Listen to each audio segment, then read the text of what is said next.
నా భూతో నా భవిష్యత్ కేవలం 9% VAతో మన మర్రి గోల్డ్ అండ్ డైమండ్స్ లో Nakshi Mela. Marri gold and diamonds, KPHP metro station, Hyderabad. పశ్చిమాసియాలో యుద్ధానికి శుభం కార్డు ఇప్పట్లో పడేలా కనిపించడం లేదు. యుద్ధం ముగింపు కోసం తాజాగా జరిగిన మరో ప్రయత్నం విఫలమైంది. ఇరాన్ శాంతి చర్చల నేపథ్యంలో సవరించిన కొత్త ప్రతిపాదనను పాకిస్తాన్ ద్వారా అమెరికాకు పంపింది. ఈ ప్రతిపాదనపై కూడా అమెరికా అధ్యక్షుడు ట్రంప్ అసంతృప్తి వ్యక్తం చేశారు. అటు ఇజ్రాయెల్కు అమెరికా వేల టన్నుల ఆయుధ సామాగ్రి పంపడం ఆందోళన రేకెత్తిస్తోంది. శాంతి చర్చలపై అనిశ్చితి కొనసాగుతున్న వేళ యుద్ధ విరమణ దిశగా అమెరికాకు ఇరాన్ నూతన ప్రతిపాదనను పాకిస్తాన్ ద్వారా పంపింది. ఓడరేవుల దిగ్బంధనాన్ని తొలగించి అణు చర్చలను వాయిదా వేస్తే యుద్ధాన్ని ముగించేందుకు సిద్దమంటూ ఇరాన్ గతంలో ప్రతిపాదించింది.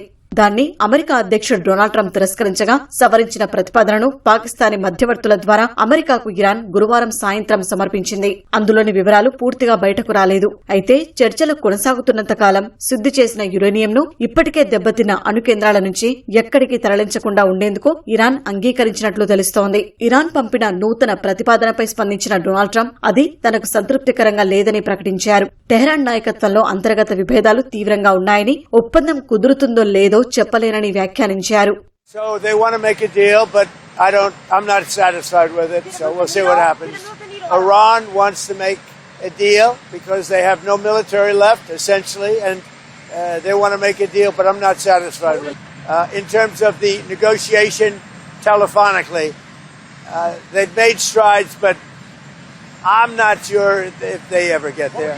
There's tremendous discord. They're having a tremendous problem getting along with each other in Iran. The leadership is very disjointed. It's got 2 to 3 groups, maybe 4, and it's a very disjointed leadership. And with that being said, they all want to make a deal, but they're all messed up. Iran విషయంలో సైనిక పరంగా తమ ముందున్న కొత్త ఇచ్చికాలను ప్రత్యేక సమీక్షలో ట్రంప్నకు America కమాండర్లు వివరించారు.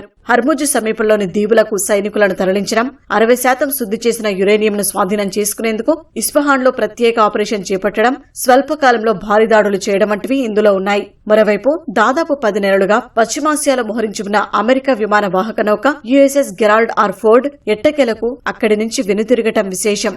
అయితే ఇరాన్పై దాడులకు తమ ముందున్న అవకాశాలను ట్రంప్ పరిశీలించడం, ఇజ్రాయెల్కు 24 గంటల వ్యవధిలో 6,500 టన్నుల సైనిక సామగ్రిని చేరవేయడం వంటి పరిణామాలు యుద్దం ముగింపుపై అనుమానాలు రేకెత్తిస్తున్నాయి. ఉద్రిక్తతలు మరింత పెరగొచ్చన్న ఆందోళన కలిగిస్తున్నాయి. అటు ఇజ్రాయెల్ కూడా ఇరాన్ ప్రయోగించే డ్రోన్లు, క్షిపణులను అడ్డుకునేందుకు ఐరన్ బీమ్ అనే లేజర్ ఆయుధాన్ని UAEకి విక్రయించడం ఈ అనుమానాలకు మరింత బలాన్ని చేకూరుస్తోంది.